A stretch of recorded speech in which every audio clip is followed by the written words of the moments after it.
Good morning. It's Wednesday, March the 20th. Here we are already at midweek. I have the midweek report in some windy conditions. I'll be right back to tell you what's biting.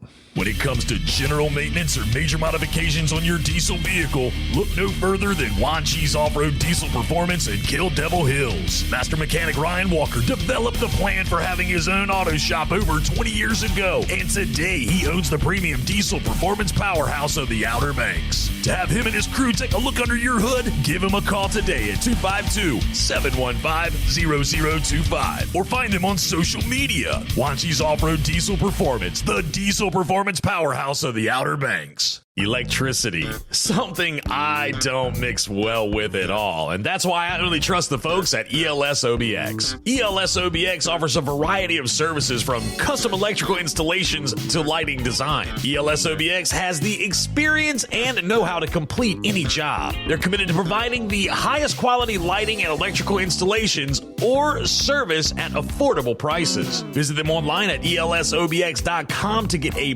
brighter idea of how shockingly awesome they are. See what I did there? ELS OBX, electrical and lighting solutions you can count on. Okay. As we mentioned, it's pretty windy yesterday. I could not find anybody that went offshore. However, over the last few days, there have been some big bluefins out there still. Our international clientele have been waiting for this moment where they can go out there and catch and release a 500-pound tuna on a spinning rod and reel. Pretty incredible. Not many of the other tuna around right now. Very few yellowfins, a scattered blackfin off Hatteras, weather permitting.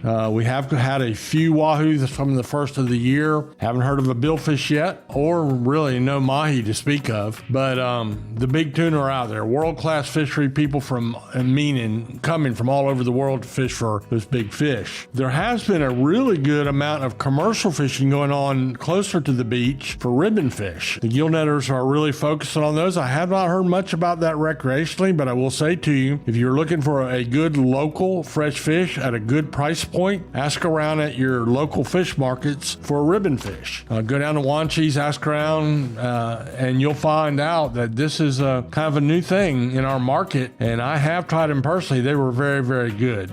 Back along the beach now, of course, lots of news there. Big drum all the way up now, even north of Oregon Inlet a little bit. Some yearling and some puppy drum as well. All these are the red drum, but Cape Point had some 40 inchers. There's been quite a few caught down to Ocracoke. A few speckled trout and things like that mixed in the mix as well, and even a few sea mullet. I'll be right back to continue the report by telling you what's going on in the backcountry in the freshwater, so just hold on one second.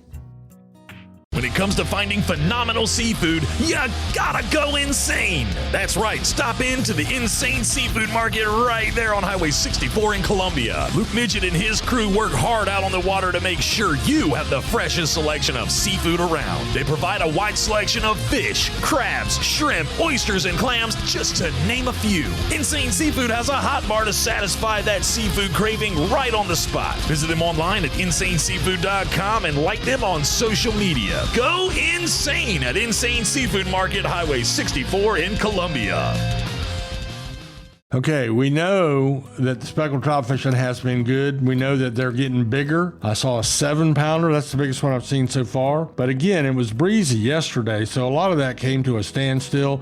Although there's pretty good activity on the bridges on the Stumpy Point Highway. That's been a spot. I don't want to get run out of town, so I won't mention which bridge. You'll have to figure that out on your own. But the sloughs, if you're boat fishing, the sloughs coming off the sound where you get into almost a brackish water, been a really popular spot. You can actually catch a speckled trout, a puppy drum, or a largemouth bass when you're in that blended water. There's also been the sheephead bite is picking up in the sound around Structure. That's following up to what we had last year, which was a great year on sheephead. So you got that going on. Not a whole lot on the freshwater areas, although I did see some white perch, believe it or not, caught over in the Mans Harbor area in some pretty good numbers, and also some catfish as well. So I did not see the catches of crappie that I've been seeing, but I did see the white perch and catfish. And if you're going to go fish the canals on Highway 64, you're probably going to catch some yellow perch as well, or some people would call them a raccoon perch. So there's plenty of opportunities on the fishing front